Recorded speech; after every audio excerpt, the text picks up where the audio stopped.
Also pain will be gone. God will wipe away every tear. There'll be no more death, no sorrow, no crying, for the former things have passed away.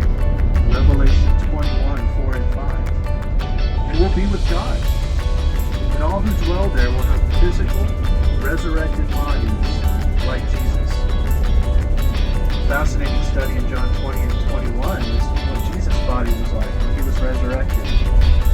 I don't know about you guys, but I look forward to the day when this old bag of bones is parked, and then one day the Lord resurrects this body to be reunited with its soul, and it's glorified.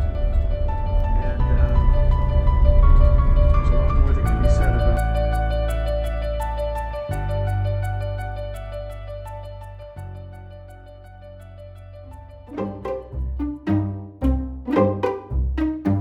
scratching, yeah, attacking you.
Eventually the monastery was built over there to dedicate him here because they couldn't build him.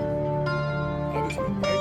Like for example, if you come to Israel and you go to Mount Beatitude, the church on Mount Beatitude is built in the wrong place because the place where Jesus was given the Sermon on the Mount is completely in a different place, down below. But to be able to monument is built.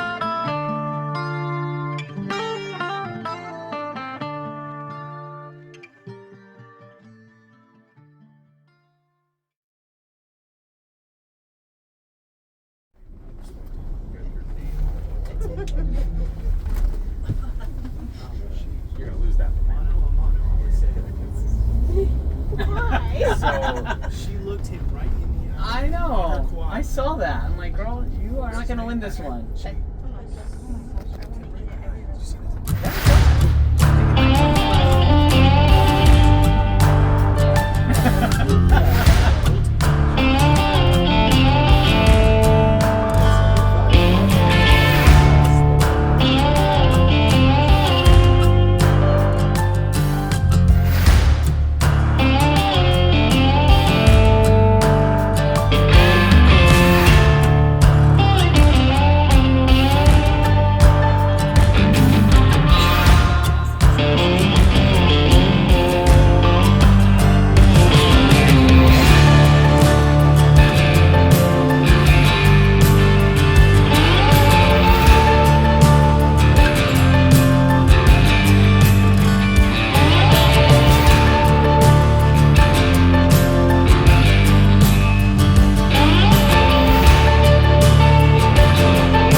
monastery works for you. That could be a good deal. All right, nothing on that one. Okay.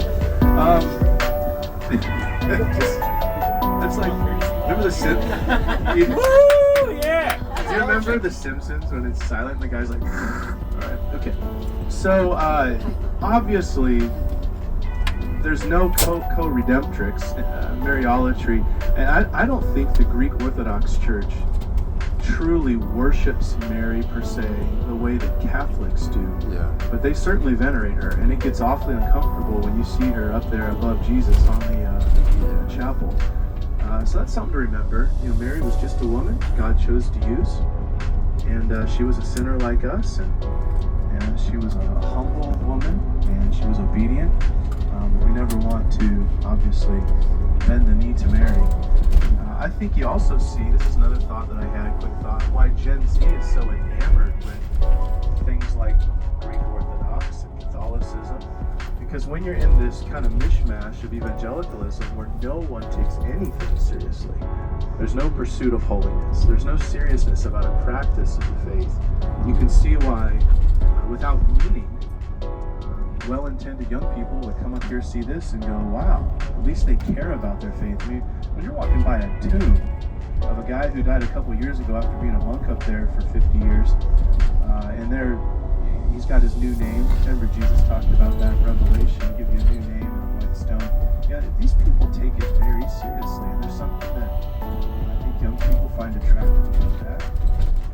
But really what I want to be sensitive here. I think what we see is a good thing that went sideways. I like what Peyton said. She said the first day we got to see the pagan darkness. The second day we got to see overt religion for religion's sake.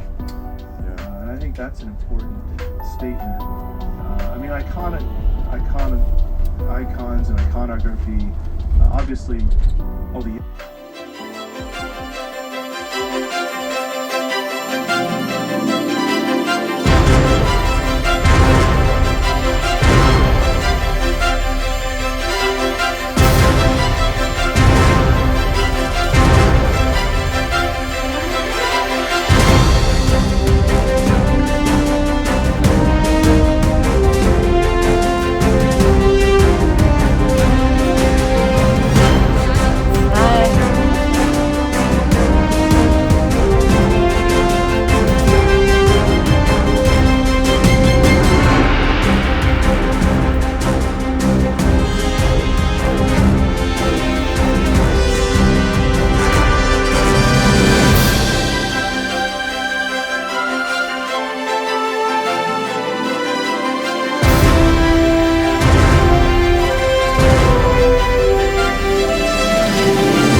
Go pet them, Noah.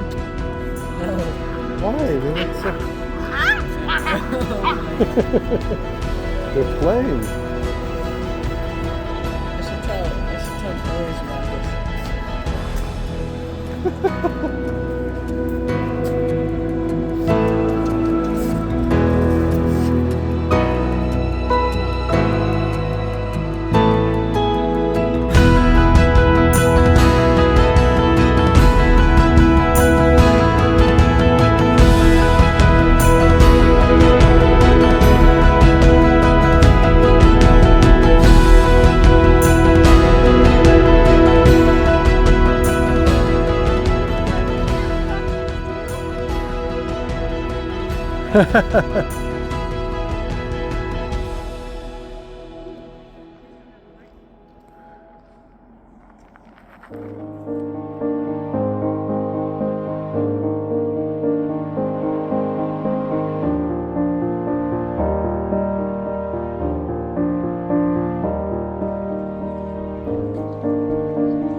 with Morgan. I told him that we do count the number of the seats in the theater and we multiply it by 10 to know the number of the seats in here. And if she said there are 7,000 people over there, there must be 70,000 people in the city.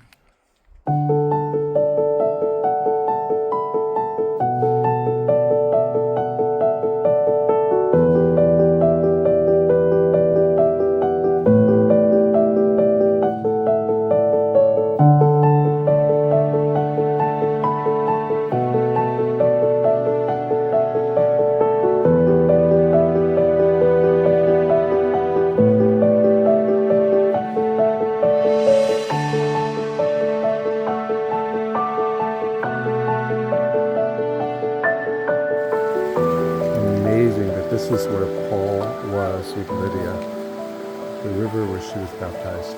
Incredible. Makes it easy. No one. Hey, come here, Noah.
First in the circle over there. Many times when people tell me, say, okay, Ronnie, what is this? I say, so what do you think? What is it?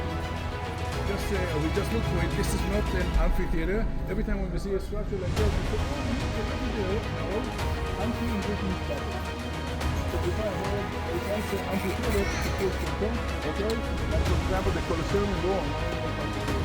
Colosseum in Rome is an amphitheater. It's only half. It's a theater. It's a bit two different processes, two different things. The amphitheater is more for battles between gladiators and animals, and you name it. You never.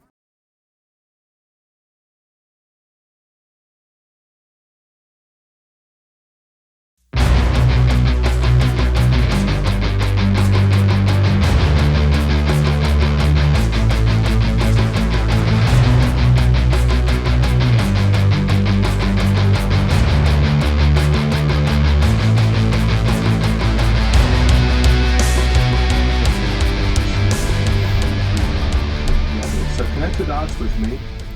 We saw the spiritual darkness there in Delphi, and then we saw the cultural context at Philip's tomb, and we saw Paul's arrival in Philippi and then up to the coast, and then we saw his arrival to Thessaloniki.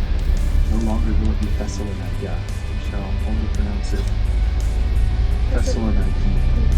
And Berea, I can't roll the R, but Berea. And the gospel began to glow. Now here's where things get interesting the next 2 days, is that engine starts to rev, it starts to speed up as it were, because we're going to be in Corinth. Paul was there for 18 months, and that's a bustling port city. You'll see when we get there, because of its position there on the isthmus, it's a hard word to always say, you've got sailors coming through, and trade craft, and philosophers, Obviously, we did 1 Corinthians. We studied 1 Corinthians last year. And because of the number of people, because of the temples that are on the hill, it's Heterotony, we'll talk all about that. It is a place of rampant immorality. And that's why when the church takes off, it explodes, but then Paul's having to constantly right the ship, as it were, so that they stay on track. Disunity, pride is the core of it, which turns into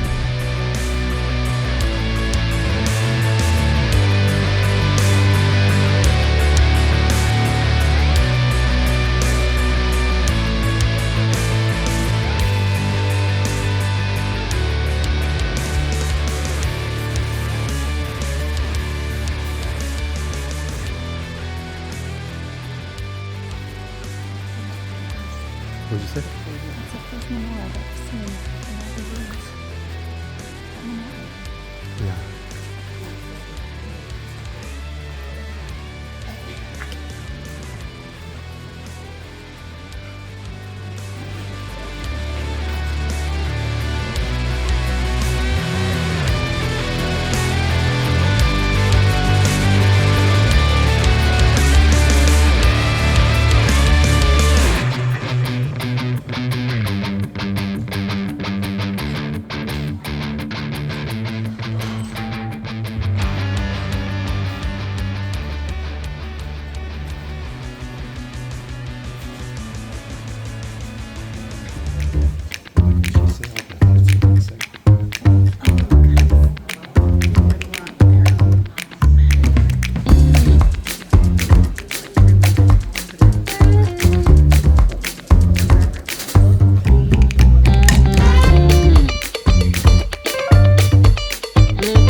What's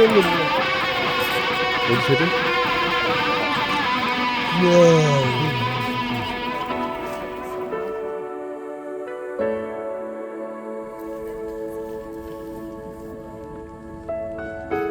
This is kind of the neat penultimate point of our trip. So I'm going to make my whole speech here about 4.5 minutes.